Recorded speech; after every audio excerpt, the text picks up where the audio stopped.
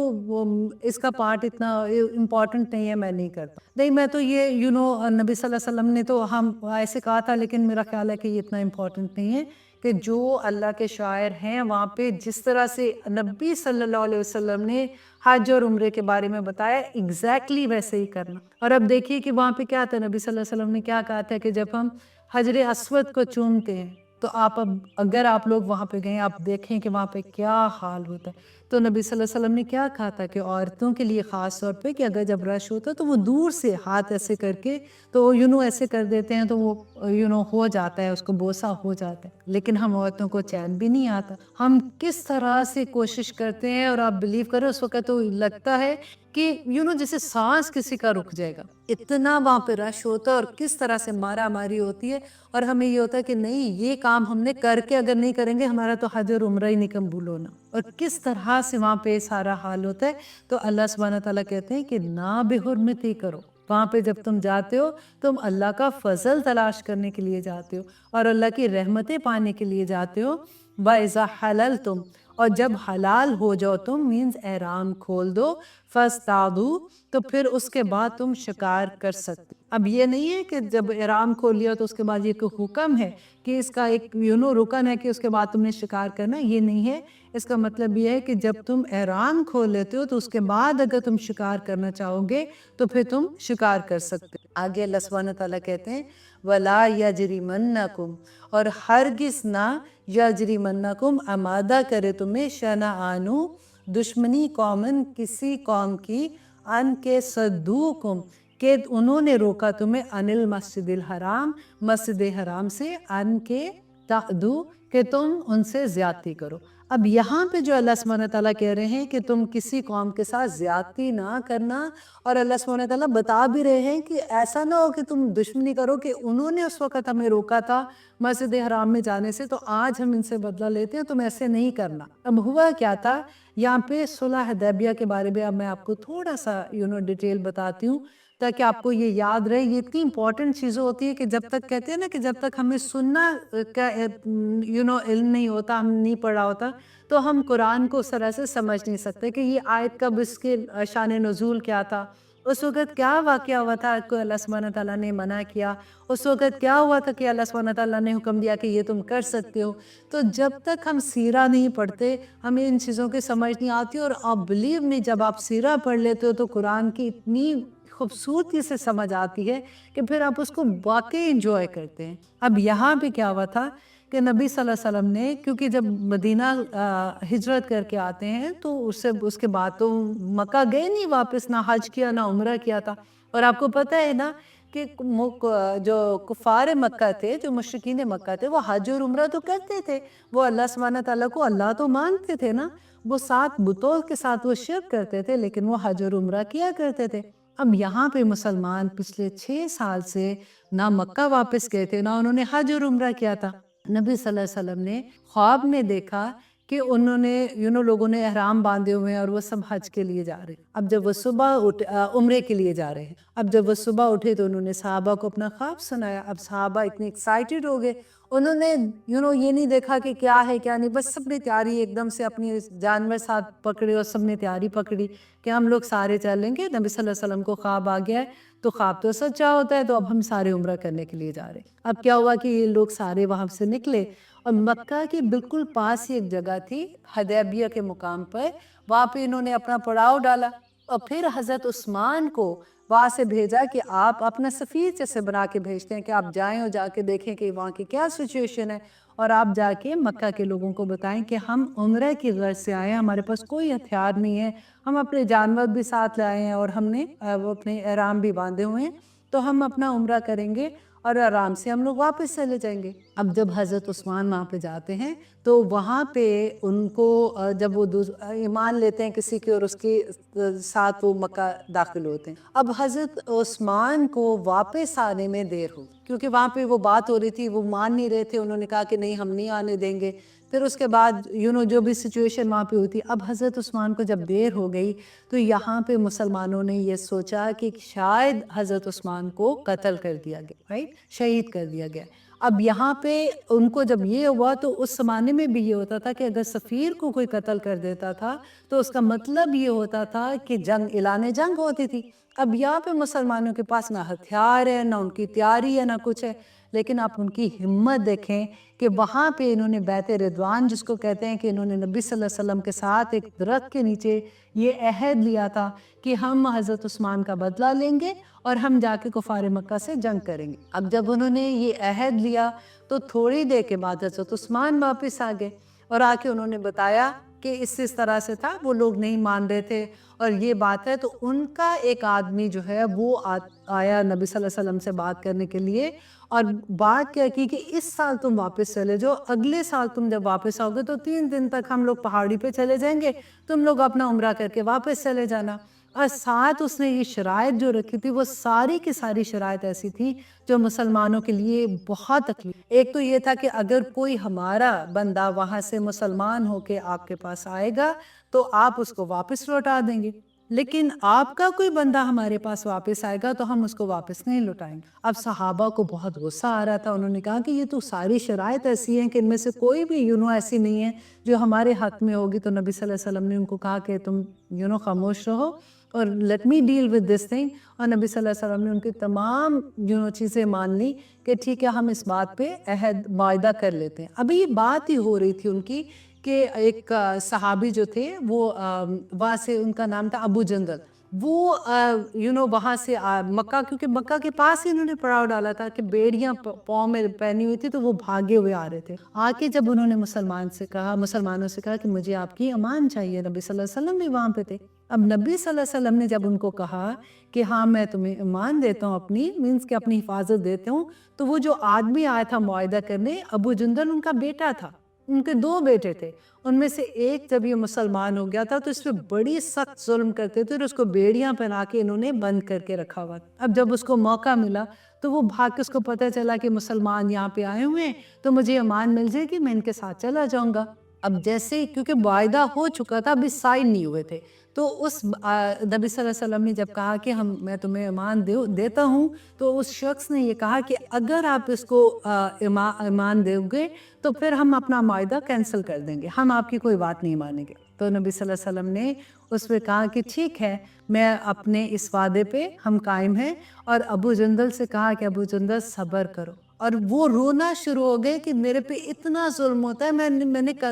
میں اسلام قبول کر چکا ہوں، مجھے واپس نہ بھیجیں، یہ مجھے بہت میرے پہ ظلم کرتے ہیں، لیکن کیونکہ معاہدہ ہو چکا تھا، نبی صلی اللہ علیہ وسلم نے کہا کہ اللہ سبحانہ وتعالیٰ تمہارے لیے کوئی راہ نکالیں گے، تو ان کو واپس بھیج دیا۔ آپ ذرا سوچئے، اپنے آپ کو رکھ کے سوچئے کہ اس زمانے میں اسلام میں داخل ہونے سے کیا ملتا تھا؟ کوئی ایسا تو نہیں تھا کہ بڑی کوئی شان مل رہی ہوتی تھی، کوئی گلے میں ہار پہنائے جاتے تھے، یا ان کو بڑی کوئی عزت کا اس سے سلوک ہوتا تھا۔ آف کورس اللہ سبحانہ تعالیٰ کے پاس اس کا بڑا درجہ تھا، لیکن میں I'm talking about عام جو جنرل بات تھی، اس میں جو بندہ اسلام لے آیا اور اس کو وہ کس کے پاس آ رہا ہے؟ نبی صلی اللہ علیہ وسلم کے پاس آ رہا ہے، اور وہ اس کو واپس بھیج رہے کیونکہ معاہدہ کر لیا ہے، اب وہ واپس روتے ہوئے جا رہا ہے اور وہ کہہ رہا ہے مجھے واپس نہ بھیجو۔ نبی صلی اللہ علیہ وسلم کہتے تم صبر کرو، اللہ کوئی راہ نکالے گا۔ اب یہ 7 ہجری کو، یہ 6 ہجری کا واقعہ ہے نا، 7 ہجری کو یہ واپس عمرہ کے لیے آتے ہیں، پھر آپ دیکھیں کہ 9 ہجری تک، تو پھر اس کے بعد 8 ہجری میں تو فتح مکہ ہو گیا تھا۔ اب پھر ابو جندل کی جو کہانی ہے وہ آگے سے بہت مزے کی ہے انشاءاللہ، جہاں پہ آئے گی میں تھوڑی اور ڈیٹیل میں بتاؤں گی آپ کو، یہاں پہ میں صرف اتنا بتاتی ہوں۔ پھر ان کو ایک دفعہ موقع ملا، یہ پھر وہاں سے بھاگے، لیکن مدینہ میں نہیں آ سکتے تھے کیونکہ یہ معاہدہ ہو چکا ہوا تھا. تو انہوں نے مدینہ کے پاس ایک جگہ تھی وہاں پہ انہوں نے پڑاؤ ڈال دیا. اب جو بھی مکہ سے بھاگ کے آتا تھا مسلمان ہو کے تو وہ وہاں پہ ابو جندل کے پاس ٹھہرتا تھا. یہ انہوں نے اپنا ایک گروہ سا بنا لیا ہوا تھا. وہاں پہ کیا ہوتا تھا کہ جب مکہ کے قافلے گزرتے تھے یہ ان کو تنگ کرتے تھے, قافلوں کو لوٹنا شروع کر دیتے تھے کہ انہوں نے ہم سے ایسے کیا ہے. تو اب انہوں نے تنگ آ کے یہ کہا ہے کہ ان کو پلیز آپ مدینہ میں رکھ لیں, ان کو اپنی اوقان میں رکھ لیں تاکہ یہ ہمیں تنگ نہ کرے, اور اس طرح سے